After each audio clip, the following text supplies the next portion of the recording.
आज की क्लास में हम नंबर लाइंस में नंबर को रिप्रेजेंट करना सीखेंगे। फर्स्ट ऑफ ऑल ये जो एग्ज़ाम्पल मैंने रखा है यहाँ 7/4, तो इसके लिए सबसे पहले हमें इस बात का ध्यान रखना है कि डिनोमिनेटर्स क्या है। तो पहले आपको एक लाइन, यहाँ डिनोमिनेटर 4 है तो हमें एक लाइन खींचनी होगी और उस लाइन में नंबर लाइन के अंदर आपको यूनिट्स बनानी होंगी। जैसे यहाँ पॉजिटिव नंबर्स है तो लेफ़्ट से राइट की तरफ जाएगा तो इनिशियल पॉइंट जो है 0 लेफ़्ट की साइड बनाना होगा और इसको एक यूनिट, इस लाइन में एक यूनिट बनानी होगी। जिस सेंटीमीटर, मान लीजिए यहाँ 4 लिखा है तो 4 सेंटीमीटर का हम एक लाइन ड्रॉ कर लेते हैं ताकि आसानी से इसको मेज़रमेंट करने में आसानी होगी। 4 यूनिट रख लेते हैं हम, 4 सेंटीमीटर का एक यूनिट। तो यहाँ 1 यूनिट और यहाँ 2 यूनिट, सो ऑन, ऐसे बहुत सारे हो सकते हैं। तो इस पर्टिकुलर यूनिट को हमने डिनोमिनेटर के पार्ट्स में बांटना है। तो डिनोमिनेटर यहाँ 4 है तो इसको 4 पार्ट्स में हम डिवाइड करेंगे।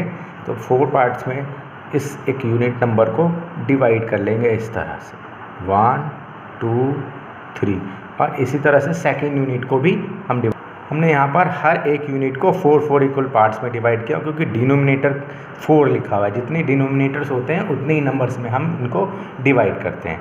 तो इसको हमने डिवाइड किया तो फर्स्ट यूनिट को हम क्या रखेंगे यहाँ पर, फर्स्ट पार्ट को, ये फर्स्ट पार्ट है तो 1/4, ये सेकंड पार्ट तो 2/4, थर्ड पार्ट 3/4, 4/4, 5/4, 6/4,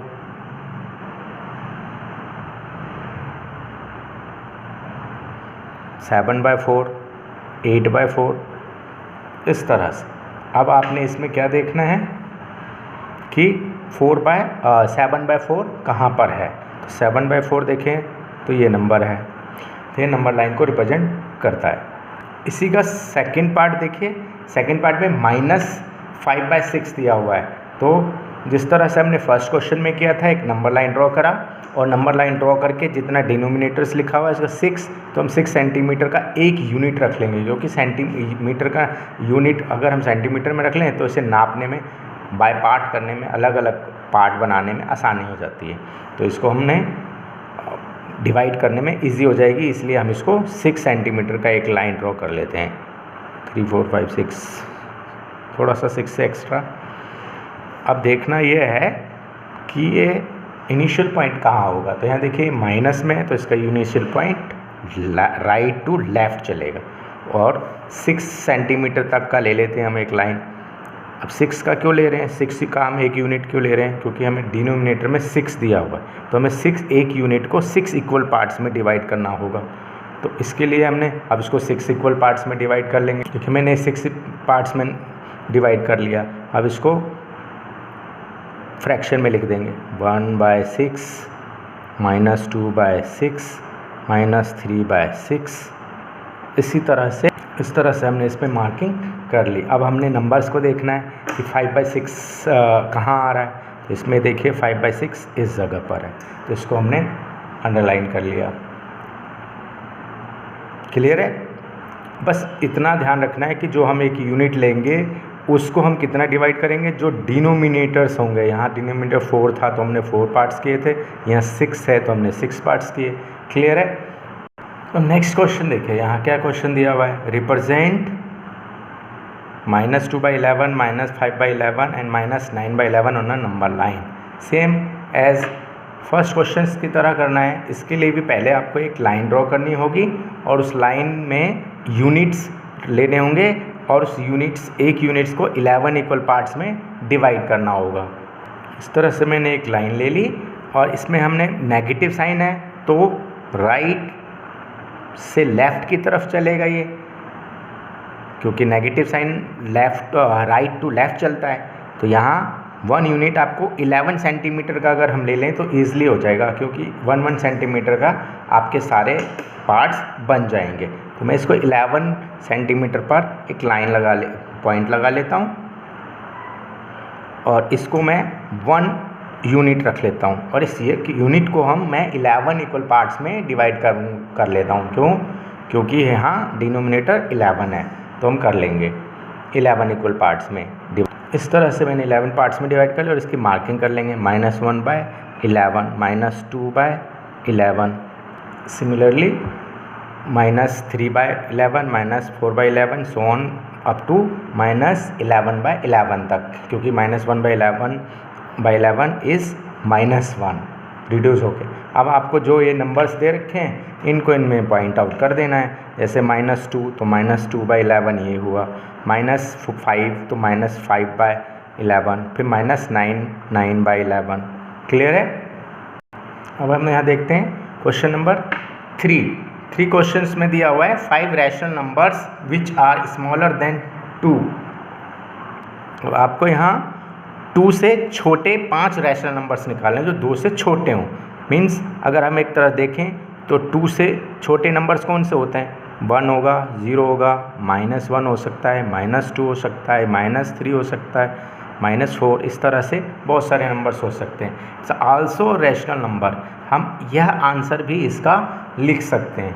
लेकिन रैशनल नंबर्स में दूसरे मेथड को देखें अगर तो हमें इन दोनों के बीच में भी जो नंबर मिलेंगे वो भी इससे छोटे होंगे, इनके बीच में नंबर मिलेंगे वो भी छोटे होंगे, यहाँ से यहाँ तक के बीच में नंबर मिलेंगे वो भी छोटे होंगे। तो इसको हम एक और पैटर्न से कर सकते हैं, वो ये कि इन दोनों के बीच हम 5 नंबर्स निकाल लें। तो आप क्या कर सकते हैं, 2 और 5 के बीच में आपको 2 रैशनल नंबर्स निकालने हैं। तो सबसे पहला काम आपको 2/1 इस पैटर्न में इसको हम लिख सकते हैं। अब ये देखिए यहाँ डिनोमिनेटर सेम हो गए, तो जब डिनोमिनेटर सेम होता है तो हम ये कह सकते हैं कि हमें रिक्वायरमेंट कितने नंबर्स की है? 5 मार्क्स की है। हमें यहाँ पर 5 नंबर चाहिए और तो हम क्या करेंगे, इस जितने नंबर हमें चाहिए होते हैं उसमें हम एक एक्स्ट्रा नंबर ऐड करके उतने से मल्टीप्लाई करते हैं। तो यहाँ देखिए हमें ये 5 में 1 जोड़ा तो 6।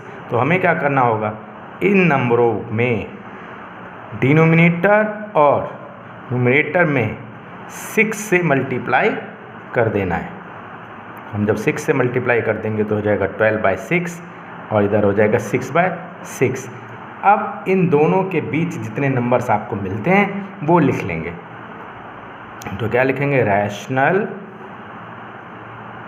नंबर्स, ध्यान से देखिए, rational numbers between 12/6 and 6/6 are कौन कौन से नंबर होंगे? तो 11/6 एक नंबर हो गया, एक 10/6, एक 9/6, 8/6, 7/6। ये नंबर्स आपको मिलते हैं जो इनके बीच में आते हैं।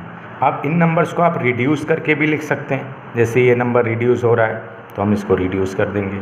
रिड्यूस करने के लिए 5 टाइम में 2 से किया तो, और ये 3 टाइम जो 3 2 जा, यह 2 टाइम में गया 4/3।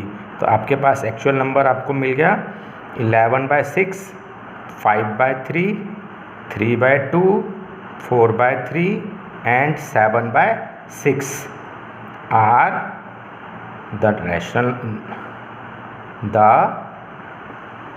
are the rational numbers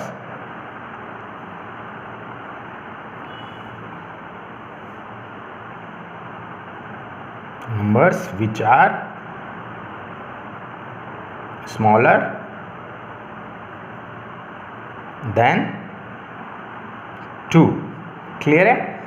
इसी तरह से अब जैसे हमने इन दोनों के बीच में नंबर निकाला, हम इन दोनों के बीच में भी इसी पैटर्न से कर सकते थे, 2/1 और 0, या इसके साथ हम इनमें से किसी के साथ भी 5 नंबर्स निकाल सकते हैं इस पैटर्न से। क्लियर है?